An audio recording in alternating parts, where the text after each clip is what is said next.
नमस्कार विद्यार्थी मित्रांनो, लक्ष सरकारी नोकरी या एज्युकेशनल चॅनलवर आपले पुन्हा एकदा स्वागत. मित्रांनो, आज आपण पोलीस भरती, आरोग्य भरती, रेल्वे भरती तसेच इतर ज्या काही सरळ भरत्या असतात तर त्यासाठी लागणारे आवश्यक असे चालू घडामोडीचे प्रश्न या ठिकाणी आपण कव्हर करून घेणार आहोत. प्रश्न सर्व IMPS व्हिडिओ शेवटपर्यंत नक्की पाहायचा आहे.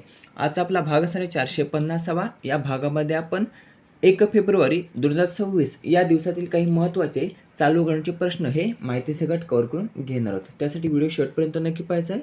जी काही महत्त्वाची माहिती सांगणार आहे बघा, तर ते आपल्याला वहीमध्ये नोट डाऊन करायचे आहे. पहिला प्रश्न आहे, अर्थमंत्री निर्मला सीतारामन यांनी सलग कितव्यांदा अर्थसंकल्प हा सादर केला आहे? प्रश्न महत्त्वाचा आहे. गेल्या वर्षी यावर प्रश्न विचारण्यात आला होता.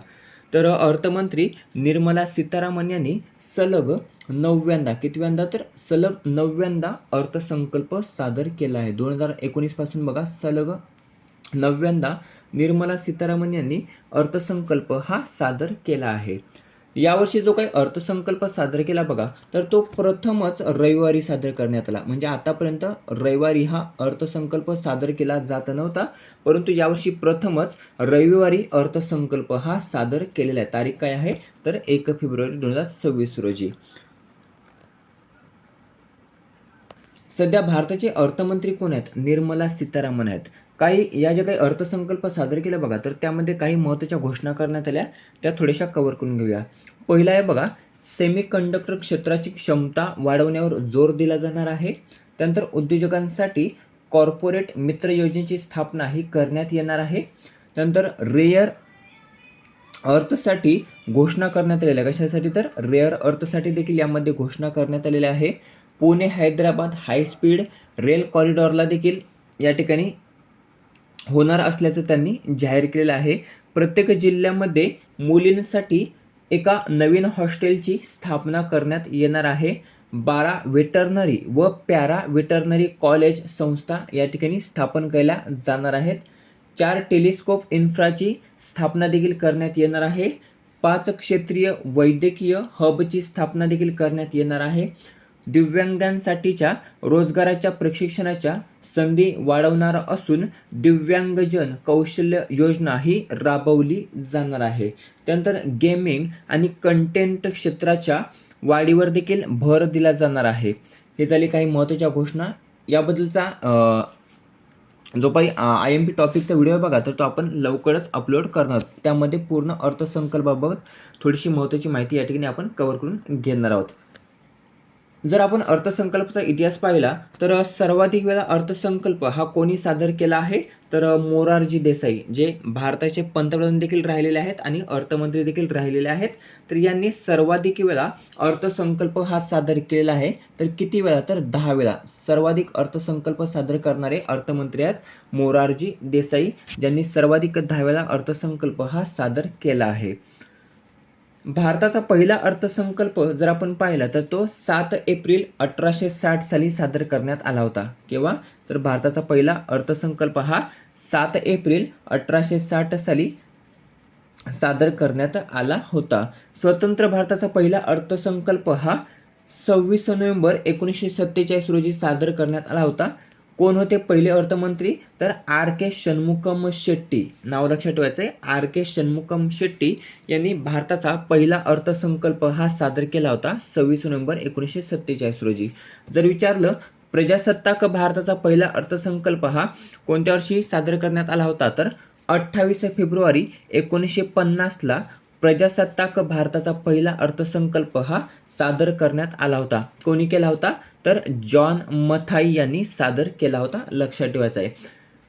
भाषणाचा कालावधी देखील विचारला जातो. जो काही अर्थसंकल्प सादर केला जातो बघा, तर त्यावेळी अर्थमंत्री हे किती मिनिटे भाषण करतात तर त्यावर देखील प्रश्न परीक्षेमध्ये पडलेले आहेत.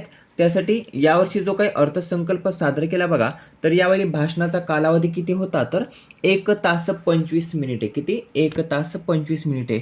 जवळपास 85 मिनिट भाषण हे अर्थमंत्री निर्मला सीतारामन यांनी केलं होतं अर्थसंकल्प सादर करताना.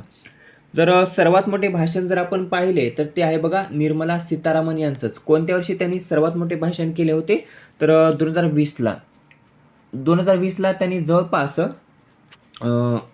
162 मिनिटे, किती 162 मिनिटे भाषण केले होते, जे आतापर्यंतचे सर्वात मोठे भाषण ठरलेले आहे अर्थमंत्र्यांचे.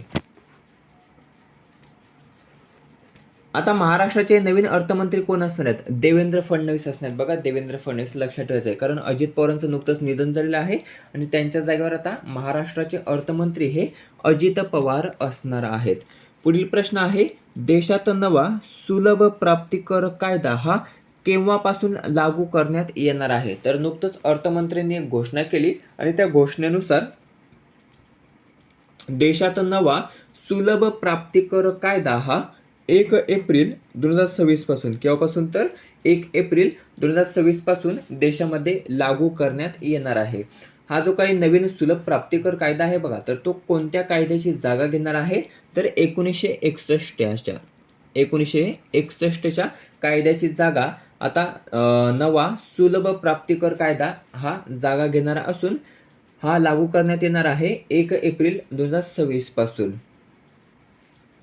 हा सुलभ प्राप्तिकर कायदा सादर कोणी केला होता? तर निर्मला सीतारामन, भारताचे अर्थमंत्री निर्मला सीतारामन यांनी सुलभ प्राप्तिकर कायदा हा सादर केला होता, जो 12 ऑगस्ट 2025ला संसदेमध्ये मंजूर देखील झाला होता.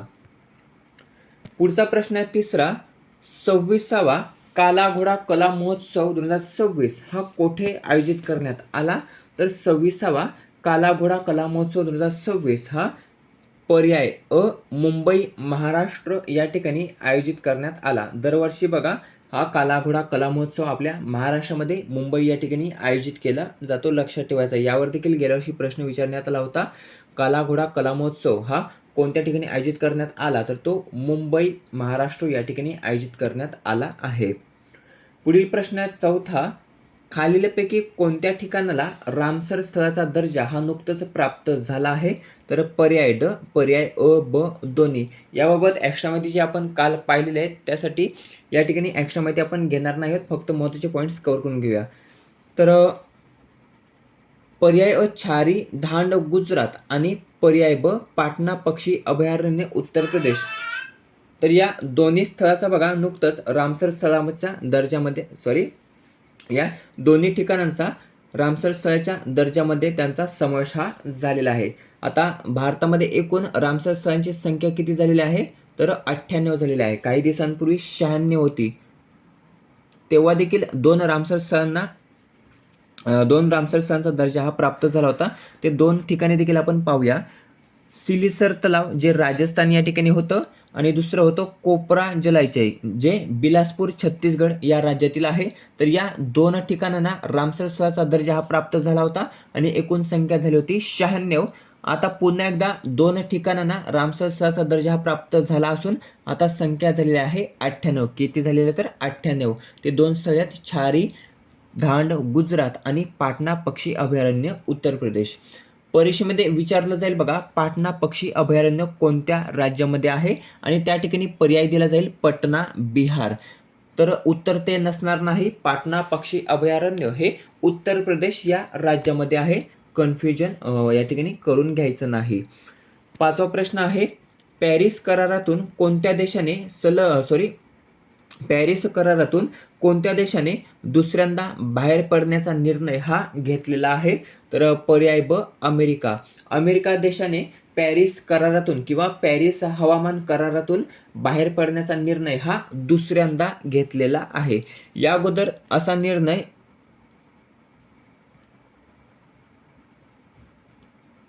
2017 साली डोनाल्ड ट्रम्प यांनी घेतला होता. केव्हा? तर 2017 साली प्रथम जेव्हा बाहेर पडण्याचा निर्णय घेतला तर तो डोनाल्ड ट्रम्प यांनी घेतला होता 2017ला. त्यानंतर जो बायडनचं सरकार आल्यानंतर 2021ला पुन्हा एकदा या पॅरिस हवामान करारामध्ये अमेरिका हा समाविष्ट झाला होता आणि पुन्हा एकदा आता दुसऱ्यांदा अमेरिका हा या पॅरिस हवामान करारातून बाहेर पडणार आहे. याची घोषणा ही अमेरिकेचे सध्याचे राष्ट्राध्यक्ष डोनाल्ड ट्रम्प यांनी केलेली आहे. काही महिन्यांपूर्वी WHO जागतिक आरोग्य संघटना किंवा वर्ल्ड हेल्थ ऑर्गनायझेशन यामधून देखील अमेरिका हा देश बाहेर पडला असून आता पॅरिस करारातून हा देश बाहेर पडलेला आहे. लक्षात ठेवायचं, यावर प्रश्न विचारला जाऊ शकतो. हा पॅरिस करार जर आपण पाहिला तर तो 12 डिसेंबर 2015 रोजी पॅरिसमध्ये झालेल्या UNFCCC परिषदेमध्ये स्वीकारण्यात आला होता. केव्हा तर 2015 रोजी, तारीख होती 12 डिसेंबर. तो 4 नोव्हेंबर 2016 पासून लागू करण्यात आला. अंमलात केव्हा आणण्यात आला तर 4 नोव्हेंबर 2016 पासून हा पॅरिस हवामान करार हा अंमलात आणण्यात आला. पुढचा प्रश्न आहे 6वा. एकेरीमध्ये 500 सामने जिंकणारी पहिली भारतीय महिला शटलर कोण बनली आहे? तर एकेरीमध्ये 500 सामने जिंकणारी पहिली भारतीय महिला शटलर बनलेली आहे. पर्याय ड PV सिंधू. नाव लक्षात ठेवायचं आहे, PV सिंधू ही एकेरीमध्ये 500 सामने जिंकणारी पहिली भारतीय महिला शटलर बनलेली आहे. PV सिंधू कोणत्या खेळाशी संबंधित आहे? तर बॅडमिंटन या खेळाशी संबंधित आहे. हा प्रश्न परीक्षेमध्ये पडलेला आहे. 7वा प्रश्न आहे 39वा सूरजकुंड आंतरराष्ट्रीय शिल्प महोत्सव 2026 याचं आयोजन हे कोणत्या ठिकाणी करण्यात आलं? तर पर्याय ब फरीदाबाद हरियाणा. फरीदाबाद हरियाणा या ठिकाणी 39वा सूरजकुंड आंतरराष्ट्रीय शिल्प महोत्सव 2026 हा आयोजित करण्यात आला आहे. पुढील प्रश्न आहे 8वा. भारतीय तटरक्षक दल दिवस कोणत्या दिवशी साजरा करण्यात आला? तर भारतीय तटरक्षक दल दिवस हा 1 फेब्रुवारी किंवा 1 फेब्रुवारी रोजी साजरा करण्यात आला. यावर्षीचा कितवा होता? तर 50वा वर्धापन दिवस हा आपण 1 फेब्रुवारी 2026 रोजी साजरा केला आहे. कशाचा? तर भारतीय तटरक्षक दलाचा. स्थापना आपण पाहिली तर 1 फेब्रुवारी 1977. 1 फेब्रुवारी 1977 साली भारतीय तटरक्षक दलाची स्थापना ही करण्यात आली होती. मुख्यालय आहे नवी दिल्ली या ठिकाणी. सध्या प्रमुख कोण आहेत भारतीय तटरक्षक दलाचे? तर परमेश शिवमणी हे सध्याचे प्रमुख आहेत, जे भारतीय तटरक्षक दलाचे 26वे प्रमुख म्हणून सध्या कार्यरत आहेत. मित्रांनो, हे झाले माहिती सकट करंट अफेअर्स. आता घेऊया रिव्हिजन. पहिला प्रश्न होता निर्मला सीतारामन यांनी सलग कितव्यांदा अर्थसंकल्प हा सादर केला आहे? तर सलग 9व्यांदा अर्थसंकल्प सादर केलेला आहे निर्मला सीतारामन यांनी. प्रथमच अर्थसंकल्प हा रविवारी सादर करण्यात आलेला आहे. पुढील प्रश्न आहे देशात नवा सुलभ प्राप्तिकर कायदा केव्हापासून लागू करण्यात येणार आहे? तर 1 एप्रिल 2026 पासून देशामध्ये नवा सुलभ प्राप्तिकर कायदा हा लागू केला जाणार आहे. हा कायदा सादर कोणी केला होता? निर्मला सीतारामन यांनी सादर केला होता. पुढील प्रश्न आहे 26वे काला घोडा कला महोत्सव 2026 हा कोठे आयोजित करण्यात आला? तर मुंबई महाराष्ट्र या ठिकाणी याचं आयोजन करण्यात आलेलं आहे. काला घोडा कला महोत्सव आवृत्ती होती 26वी. पुढील प्रश्न आहे खालीलपैकी कोणत्या ठिकाणाला रामसर स्थळाचा दर्जा हा प्राप्त झाला आहे? तर पर्याय अ ब दोन्ही. छारीधांड गुजरात आणि पाटणा पक्षी अभयारण्य उत्तर प्रदेश या 2 ठिकाणांना बघा रामसर स्थळाचा दर्जा प्राप्त झाला असून संख्या झालेली आहे 98 भारताची. पुढील प्रश्न आहे पॅरिस करारातून कोणत्या देशाने दुसऱ्यांदा बाहेर पडण्याचा निर्णय हा घेतला आहे? तर अमेरिका या देशाने पॅरिस हवामान करार किंवा पॅरिस करारातून दुसऱ्यांदा बाहेर पडण्याचा निर्णय हा घेतलेला आहे. 6वा प्रश्न आहे एकेरीमध्ये 500 सामने जिंकणारी पहिली भारतीय महिला शटलर कोण बनली आहे? तर पर्याय ड PV सिंधू ही एकेरीमध्ये 500 सामने जिंकणारी पहिली भारतीय महिला शटलर बनलेली आहे. पुढील प्रश्न आहे 39वा सूरजकुंड आंतरराष्ट्रीय शिल्प महोत्सव 2026 याचं आयोजन कोठे करण्यात आले? तर फरीदाबाद हरियाणा या ठिकाणी 39वा सूरजकुंड आंतरराष्ट्रीय शिल्प महोत्सव 2026 याचं आयोजन हे करण्यात आलेलं आहे. 8वा आणि शेवटचा प्रश्न आहे भारतीय तटरक्षक दल दिवस कोणत्या दिवशी साजरा करण्यात आला? तर 1 फेब्रुवारीला भारतीय तटरक्षक दल दिवस हा नुकताच साजरा करण्यात आलेला आहे. मित्रांनो, अशा प्रकारे महत्त्वाचे चालू घडामोडीचे प्रश्न हे आपण या ठिकाणी कव्हर केलेले आहेत, जे येणाऱ्या भरतीसाठी उपयुक्त असणार आहेत. व्हिडिओ कसा वाटला कमेंट करून नक्कीच सांगायचं आहे. व्हिडिओ आवडला असेल तर मित्रांसोबत जास्तीत जास्त शेअर करायचा आहे. याचा PDF हा टेलिग्रामवर अपलोड केला जाईल, त्या ठिकाणी तुम्ही तो पाहू शकता. टेलिग्रामची लिंक ही डिस्क्रिप्शनमध्ये देण्यात आलेली आहे. भेटूया पुढील भागामध्ये. धन्यवाद.